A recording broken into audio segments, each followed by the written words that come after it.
समस्त को नमस्कार।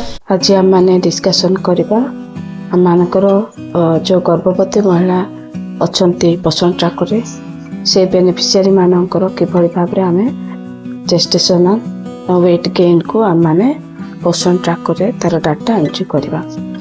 तो से आम प्रथम पोषण ट्रैकर ओपन करवा। पोषण ट्रैकर ओपन कलापर आम मैंने बेनिफिशियरी उपर क्लिक करवा। बेनिफिशियरी उपर क्लिक कलापर प्रेग्नेंट वुमन उपर आम मैंने क्लिक करवा। प्रेग्नेंट वुमन उपर क्लिक कलापर जस्ट गोटे एग्जांपल उदाहरण आम गोटे गर्भवती महिला आम जेस्टेशनल वेट गेन रो डाटा को एंट्री करवा। तो से आम ये तीनटा डॉट आम क्लिक करवा। तीनटा डॉट क्लिक कलापर यही एक आम स्क्रीन देखा पाइबा। आम तले देखुचु gestational weight gain public antenatal details. तो या ऊपर आम क्लिक करवा। आम क्लिक कलापर यही एक आम स्क्रीन देखा। ये देखु लिखाई ANC बा एंटीनेटल केयर ड्यू डेट अच्छी 25 जुलाई 2024। तापर राइट साइड आम 8 डिटेल अच्छे। आम समस्त जाचु साधारणतः गर्भवती महिला एंटीनेटल चेकअपटा 3 मंथ पर स्टार्ट होता है। 3 मास स्टार्ट होता है।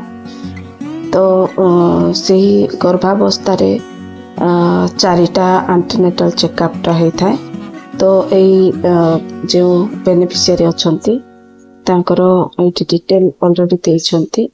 यदि एंटीनेटल चेकअप 1 रे ड्यू टिल डेट अच्छी 25 जुलाई 2024। एंटीनेटल चेकअप 2 रे 8 अगस्त 2024।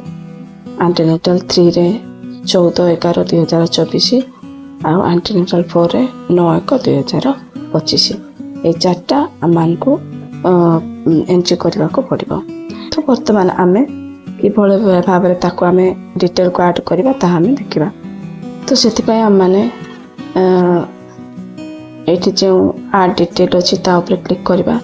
तो ये आम स्क्रीन देखा पाइबा। ये गर्भवती महिला ना अच्छी। तापर देखु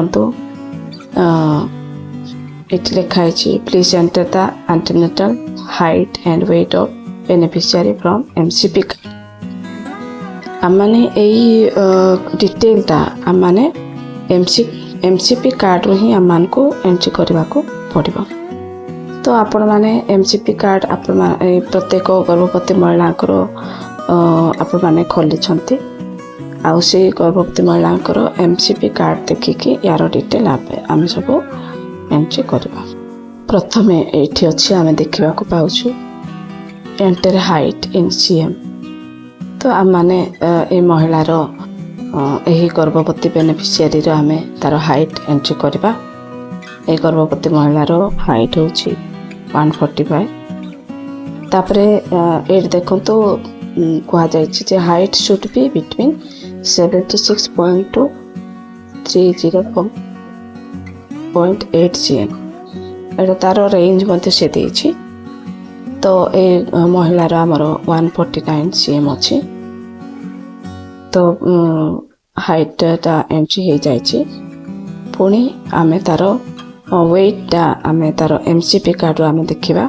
यहाँ हूँ बेनिफिशियरी MCP कार्ड डिटेलटा तार जो आप देखिथे मार स्वास्थ्य परीक्षा एवं परामर्श सेवा गर्भावस्था स्वास्थ्य नियमित परीक्षा करने आवश्यक। ये सब डिटेल अच्छी। ये पंजीकरण डेट अच्छी। तार सब किसी आपण मान तो सब जानी ए विषय मुझे कहवा चाहूनी। किंतु ये देखु आम मैंने देखा पाचु गर्भावस्था परीक्षार तारीख, गर्भावस्थार सप्ताह, तापर मार ओजन ये सब डिटेल सब अच्छी। किंतु आम को ये जो फॉर्मटा दिखाई ये आम को पचरा जाइए जे ओजन एंट्री करने। तो तो आमने ओजन एंट्री करवा ये आम देखा पाँच मार ओजन तो यहाँ हूँ मार ओजन तो यही बेनिफिशियरी ओजन हूँ 41 ये 41 एंट्री करें तापरे एंटर हेमोग्लोबिन इन GDL हेमोग्लोबिन टा मध्य आमान को एंट्री करा पे कहा जायछि तो आमे MCP कार्ड रे एठी आमे देखि पारछु जे तारो हेमोग्लोबिन केते अछि देखंतु हेमोग्लोबिन तो हेमोग्लोबिन टा माने एठी एंट्री करबा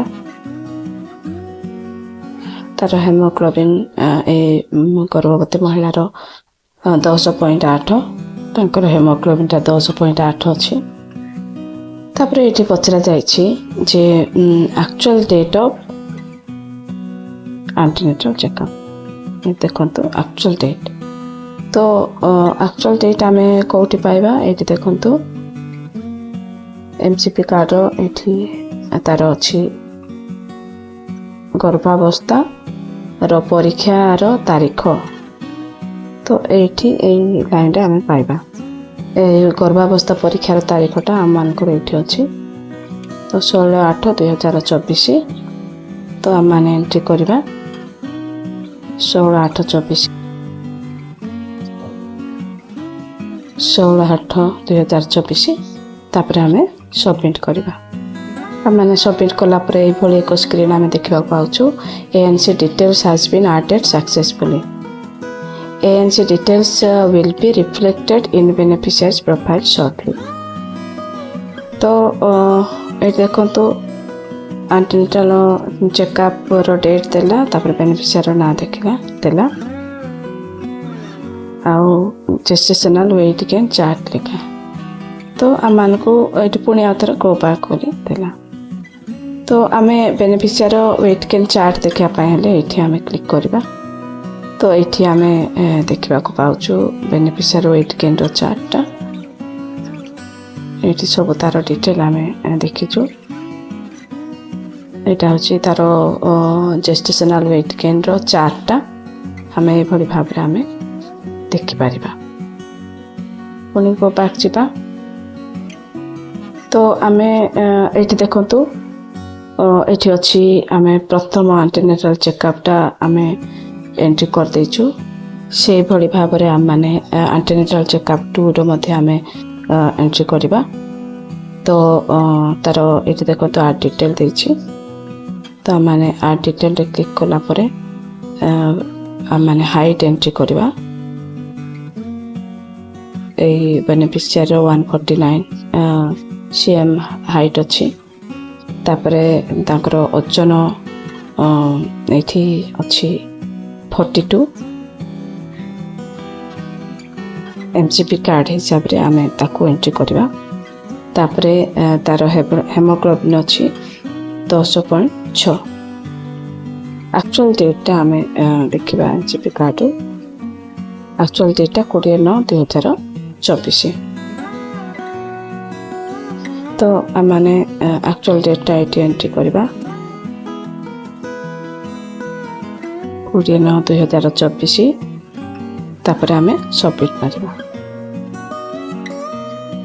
तापर आम मैंने ये एक स्क्रीन देखा पुणी आउ थे जदि आम जेस्टेशनल वेट गेन रो चार्ट देखा चाहूँ ताले ये क्लिक करवा मतलब आम गो बैक रे क्लिक करवा गो बैक रे क्लिक कला परे आम मानकर देखंतु दुईटा एंटीनेटल चेकअप 1 एंटीनेटल चेकअप 2 टा आम माने फिलअप कर देछे पुणी नेक्स्ट एंटीनेटल चेकअप अच्छी 12/12/2024 अर्थात 12 डिसेम्बर 2024 तो आम मैंने जिते बड़े डिसेम्बर मास आसो नेक्स्ट एंटीनेटल चेकअप 3 रो कंप्लीट हेबो से समय रे एठी आम मानको आर डिटेल करके देखैबो आ आर डिटेल ऊपर क्लिक करके आमे समस्त डिटेल को आमे एंट्री करबा तो ए भली भाव रे आम माने प्रति बेनिफिशियरी रो गर्भावस्था समय रे आम माने 4टा एंटीनेटल चेकअप अछि ताको आमे एंट्री करबा जिते बड़े कंप्लीट होछि से समय रे ଏଇଠି ଯେତେବେଳେ ଆ ଡିଟେଲ୍ କରିକି ଦେଖେଇବ ସେଇ ସମୟରେ ହିଁ ଆମମାନେ ଏଣ୍ଟ୍ରି କରିବା। ଏଭଳି ଭାବରେ ଆମମାନେ ପ୍ରତ୍ୟେକ ଗର୍ଭବତୀ ମହିଳାଙ୍କର ଆଣ୍ଟିନେଟାଲ ଚେକଅପ୍ ବା ଜେଷ୍टेସନାଲ ୱେଟ୍ ଗେନ୍କୁ ଆମମାନେ ଏଣ୍ଟ୍ରି କରିବା।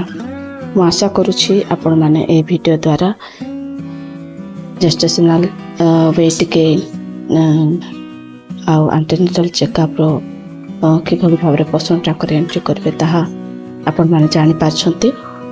ଯଦି ଆପଣଙ୍କୁ ଏହି ଭିଡ଼ିଓଟି ଭଲ ଲାଗିଲା ତାହେଲେ ଆପଣମାନଙ୍କର କୋୱାର୍କରମାନଙ୍କ ସହିତ ଆପଣମାନଙ୍କର ଫ୍ରେଣ୍ଡମାନଙ୍କ ସହିତ ଆପଣମାନେ ସେୟାର କରନ୍ତୁ, ଯଦ୍ୱାରା ସେମାନେ ମଧ୍ୟ ଏହି ଭିଡ଼ିଓ ଦ୍ୱାରା ଲାଭବାନ ହୋଇପାରିବେ। ଯଦି ମୋ ଚ୍ୟାନେଲରେ ଆପଣମାନେ ନୂଆ ଅଛନ୍ତି ତାହେଲେ ଆପଣମାନେ ମୋ ଚ୍ୟାନେଲକୁ ସବସ୍କ୍ରାଇବ୍ କରିବେ। ଆଉ ଯଦି କିଛି ଡାଉଟ୍ ଅଛି କମେଣ୍ଟ ମାଧ୍ୟମରେ ଲେଖନ୍ତୁ, ମୁଁ ଆପଣମାନଙ୍କ ଡାଉଟ୍କୁ କ୍ଲିୟର କରିବା ପାଇଁ ଚେଷ୍ଟା କରିବି। ଧନ୍ୟବାଦ।